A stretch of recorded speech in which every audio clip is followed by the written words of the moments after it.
नमस्कार दोस्तों, स्वागत है आपका अपने YouTube चैनल सिविल एजुकेशन में। और यहाँ दोस्तों आज सबसे बड़ा इंपॉर्टेंट टॉपिक क्या होने वाला है कि IAS कोड यहाँ पे देख सकते हैं 1006719882 है दोस्तों। और ये आज का जो टॉपिक होने वाला है ये दोनों के लिए बहुत ही ज़्यादा इंपॉर्टेंट होने वाला है। जो फ्रेशर्स हैं या फिर जो अभी जॉब को कर रहे हैं या जिन्होंने अभी अभी जस्ट रिसेंटली ज्वाइन किया है, ये इतना ज़्यादा फायदेमंद होने वाला है दोस्तों कि जब आप साइट पे जाते हैं तो आपको केवल एक ड्राइंग दी जाती है।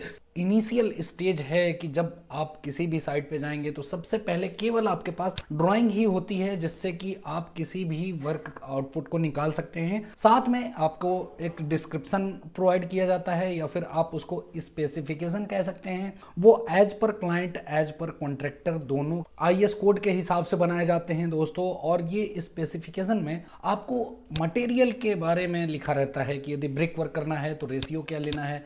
नॉर्मली क्या होता है 1:6 रेशियो चलता है। और आप ज़्यादातर देखेंगे कि यदि 5 इंच का ब्रिक होगा तो उसमें 1:4 का रेशियो हो जाता है। फिर प्लास्टर के लिए भी जैसे आपने देखा है 1:6 का रेशियो होता है। तो इस तरह से स्पेसिफिकेशन आपको स्पेसिफाइड करता है कि आप किस जॉब को कितना करना और कैसे करने वाले हैं, किस क्वालिटी नॉर्म्स के हिसाब से करने वाले हैं। अब जैसे यहाँ देख सकते हैं कि थोड़ा सा मैं बताना चाहूँ कि मटेरियल कंस्टेंट जरूरी क्यों है। अब जैसे आपने एग्जांपल के लिए ड्राइंग में निकाल लिया कि 100 मीटर स्क्वायर प्लास्टर आ रहा है सपोज, या फिर आपने ब्रिक वर्क निकाल लिया कि ठीक है 100 MQ ब्रिक वर्क आ रहा है या फिर 100 MQ कंक्रीट लग रही है। तो आपके कंक्रीट एक चीज़ से मिलकर नहीं बना होता, या फिर ब्रिक वर्क आप जब करने जाएंगे तो एक आइटम से केवल ब्रिक वर्क नहीं कर सकते आप। उसमें सैंड होता है, सीमेंट होता है, वाटर कंजम्पशन होते हैं। यदि और कुछ एक्स्ट्रा यदि मिलाने के लिए कुछ स्पेसिफिकेशन में बोला गया है तो वो आप मिलाएंगे। तो ये एक कंटेंट जो होते हैं उनके एक सम्मिलित वर्क होता है। तीन जैसे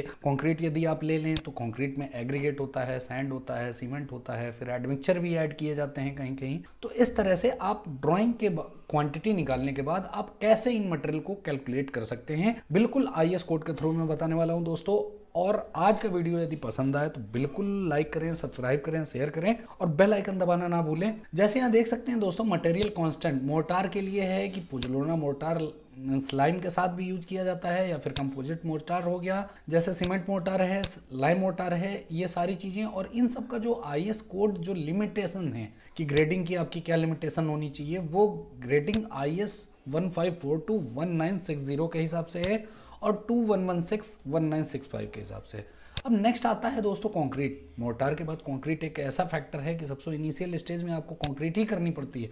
मोर्टार तो लास्ट में होता है जब आप फिनिशिंग वर्क करने जाते हैं। कंक्रीट के लिए भी यहाँ पे आपको देख सकते हैं कि यहाँ पे कुछ रेफरेंसेस दे रखे हैं कि फाइनेंस मॉडुलस ऑफ सैंड 1.6 होना चाहिए, जबकि इंस्टेंट ऑफ 387 यदि हो तो इसके लिए जो परमिसिबल लिमिट है वो IAS 3831970 के हिसाब से दे रखा है। अब यहाँ दोस्तों सीधे आते हैं टॉपिक पे कि यदि आपने ब्रिक वर्क का जैसे मैंने आपको बता दिया था, मोर्टार के भी हो चुके थे, आप ना तो प्लेलिस्ट में जाके देख सकते हैं या फिर हमारे चैनल पेज पे जाके देख सकते हैं। साथ ही साथ दोस्तों ये घर भी नॉर्मल जब आप घर बनाते हैं तो वहाँ फायदा करता है, क्योंकि आपको वेट मिक्स बैच का आप अरेंज नहीं कर पाते हैं घर पे, इसलिए ज़्यादातर वॉल्यूम ही अभी तक जितने भी आपके घर बनते हैं वो वॉल्यूमेट्रिक ही लिया जाता है। तो इस हिसाब से वॉल्यूमेट्रिक का यदि आप कंसीडर करेंगे तो मटेरियल कंस्टेंट इन कंक्रीट का देख सकते हैं IAS 1006719882 के हिसाब से।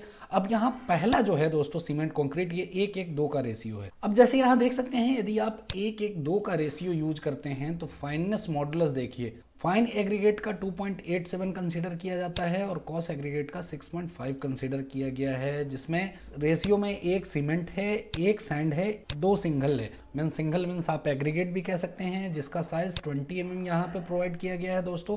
अब इसमें नॉर्मल क्या होता है कि जब आप घर बनाते हैं तो मिस्त्री क्या आपको बोलता है कि नहीं नहीं इतने बैग में हो जाएगा, लेकिन होता क्या है वहाँ पे कि यदि आपने कम बैग यूज कर दिए या ज़्यादा यूज कर दिए तो स्ट्रेंथ जो आपकी 1:2 की आनी थी वो नहीं आएगी और दोनों कंडीशन में कम हो जाएगी। या तो आपने सीमेंट ज़्यादा यूज किया तो भी, कम किया तो भी। तो इस कंडीशन में देख सकते हैं सीमेंट बैग 9.76 पर MQ लगेगा यहाँ कंक्रीट के लिए। फिर यहाँ देख सकते हैं सैंड जो है 0.35 MQ है, जो एग्रीगेट है 0.7 MQ आपका एग्रीगेट उसमें लगेगा। सेम यदि आप 1:3 का रेशियो यूज करते हैं दोस्तों घर के लिए, या फिर कभी कभी ऐसा भी साइट पे होता है बहुत ही लिस्ट क्वांटिटी होती है तो उस कंडीशन में आपको क्या करना पड़ता है कि मैनुअली वेट मिक्स करना पड़ता है। या बहुत सारे ऐसे भी छोटे मोटे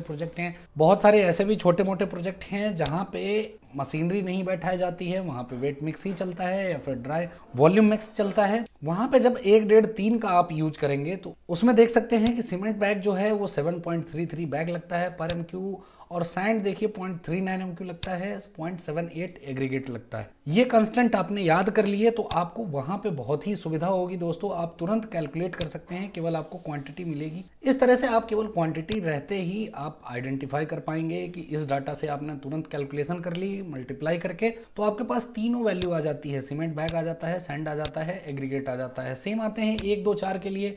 नॉर्मल जैसे क्या होता है दोस्तों कि 1, 2, 4 या फिर 1, 1.5, 3 का रेशियो यूज होता है, कहीं कहीं 1, 1, 2 का भी यूज होता है। वो एज पर आपके स्पेसिफिकेशन में होगा यदि आपको जिस जगह मैनुअल कंक्रीट यूज करनी है।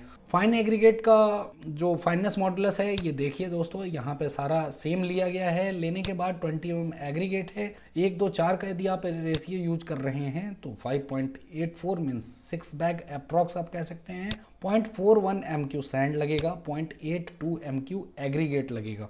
सेम यदि आप 1, 3, 6 का रेशियो यूज करते हैं दोस्तों, जैसे यहाँ आप ग्रेडिंग भी कर सकते हैं। 1, 2, 4 जो हो गया, M15 हो गई, M15 के नीचे आपका 1, 3, 6 हो गया, M10 हो गया, 1, 4, 8 जो है M7.5 हो गया। तो यहाँ से आप देख सकते हैं जब M10 की कंक्रीट आप बनाते हैं, नॉर्मली जब आपको बनाना पड़ता है, तो यहाँ देख सकते हैं सीमेंट कंजम्पशन कितना होगा, 4.05 बैग होगा पर MQ, सैंड 0.43 MQ लगेगा, और जो एग्रीगेट है 0.86 MQ लगेगा। अब यहाँ सीमेंट कंक्रीट यदि 148 का आप यूज कर रहे हैं तो 148 के यूज करने के कंडीशन में यहाँ देख सकते हैं जो फाइननेस मॉडुलस है और कोर्स एग्रीगेट का, ये दोनों थोड़ा सा वेरीज हो रहा है दोस्तों। यहाँ पे 1.26 कंसीडर की गई है और 6.9 कंसीडर किया गया है, क्योंकि यहाँ थोड़ा वेरीज हो सकता है। लिस्ट स्ट्रेंथ की कंक्रीट है और यहाँ पे एग्रीगेट 40 mm है। इवन 1, 3, 6 में भी 40 mm यूज किया गया है दोस्तों, क्योंकि कहीं भी आप जब जाएंगे तो स्पेसिफिकेशन में देखा होगा आपने, कहीं कहीं लिखा रहता है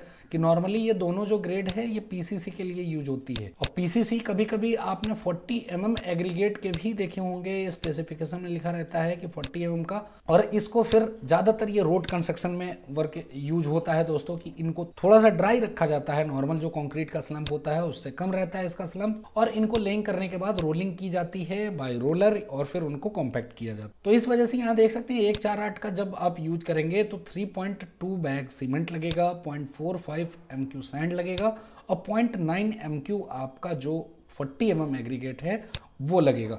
यहाँ पे भी सेम था, 0.86 जो है 40 mm एग्रीगेट आपका यूज होगा।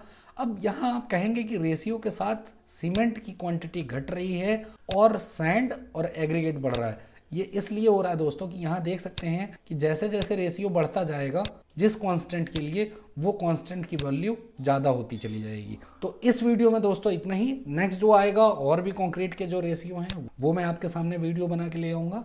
तो अब मुझे विदा दीजिए। इस वीडियो में बने रहने के लिए आपका बहुत बहुत धन्यवाद।